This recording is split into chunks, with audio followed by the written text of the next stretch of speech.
Qu'est-ce qui se passe en République gabonaise? Union, travail, justice. Messieurs et dames, prenez le banc et les pop-corn, asseyez-vous, parce que j'ai de très bonnes nouvelles pour vous. Donc, le faux prophète Joël Pungu a été déféré à la prison centrale de Libreville. Il est passé aujourd'hui chez le procureur de la République, qui l'a inculpé. Donc, il a été inculpé. Je rappelle, pour atteinte aux bonnes mœurs, pour avoir déshabillé une fille. Et c'est pourquoi le papa de cette fille-là aussi, il sera arrêté. Dites-lui, hein, c'est pas les papiers qu'il est en train de faire là pour, il transcrit mes vidéos pour dire, il va me porter plainte parce que j'aurais dit ça. Tu seras arrêté. Les magistrats étaient remontés, bien fâchés. Et je t'informe que la DGL, le papa de la fille qui a été déshabillée, tu seras arrêté. Je te dis que l'enfant ne t'appartient pas. Si tu pensais que vous êtes dans vos shows de partout avec Pungu, tu vas permettre qu'il déshabille une Gabonaise, etc. Tu es mal barré. Donc il a été inculpé pour atteinte à la pudeur et violence physique. Parce qu'il passe son temps à doigter des fidèles. Donc il a mis les doigts au cul à certaines fidèles, tout ça, qui sont partis faire leur déposition au CEDOC. Donc il a été capturé. Ensuite, il est passé aujourd'hui, à l'heure où je vous parle, il est à la prison centrale de Libreville. Et je félicite le CEDOC. Incorruptible, le CEDOC, on n'a pas. Personne n'a pu corrompre. Je vous informe qu'il y a un grand pasteur qui est parti là-bas pour tenter de faire sortir Pungu. Niet. On a fouillé le téléphone de Pungu. On a découvert que, je suis écœuré.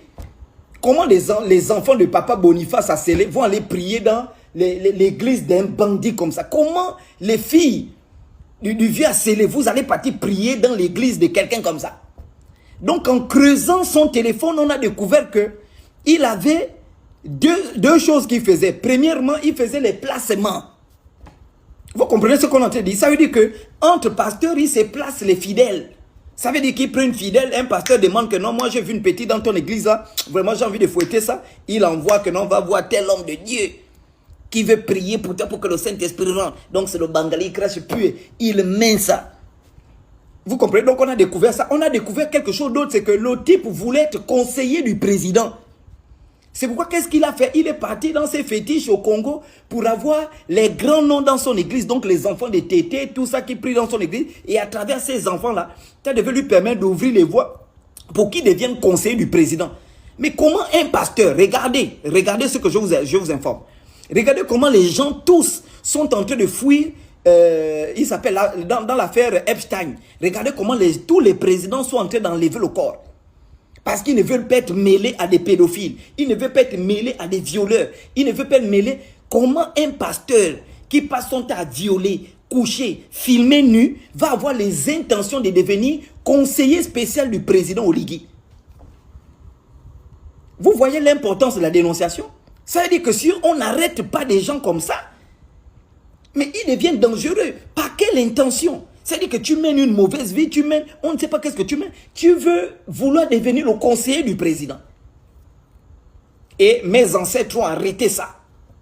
Et j'avertis à tous les faux pasteurs qui sont partis au CEDOC. Le CEDOC les a chassés. Le CEDOC a dit, quittez de là. Ici, c'est le commandement militaire, on n'est pas dans les bêtises. Vraiment, chapeau CEDOC, hein. C'est qu'elle-même, c'est la même. Chapeau. Je salue tout le monde. Le directeur général du CEDOC, le service culte, l'immigration. Vous êtes des champions et l'enquêteur incorruptible. Incorruptible. Tous les gens, ils ont voulu incorruptible. Félicitations au magistrat qui a géré l'affaire au procureur de la République. Vraiment bien fâché le magistrat. Mais c'est pas possible, c'est quoi, c'est ça? Le père sera également arrêté. Le père de la fille. Il sera capturé comme une souris. Donc on a live, je vais bien vous décortiquer ça. On a montré tout, hein, les photos des nuits de le Bangala, son Bangala. Je vais vous montrer le Bangala. La même veine. Les magistrats ont vu que mais c'est le même Bangala, tu as nié quoi. Il dit, oh, on a dit c'est le même Bangala, ton Bangala a une grosse veine. Tu dis quoi de ça? Oh maman, j'ai mangé. Oh, dégage de là. Maudit là. Tu mangeais quoi? Donc voici la bonne nouvelle de ce soir. On continue le combat. Demain, je vous annonce un faux pasteur qui donne le sida à l'église évangélique. Lui aussi sera capturé. C'est comme ça. Cette année, on capture. On capture. On capture.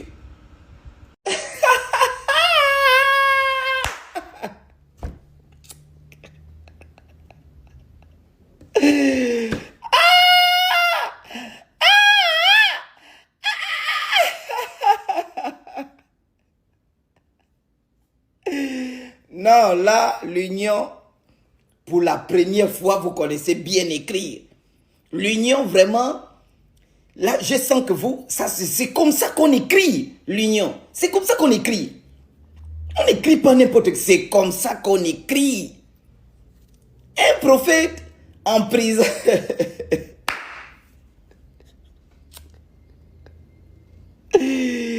Aïe. Aïe. Aïe.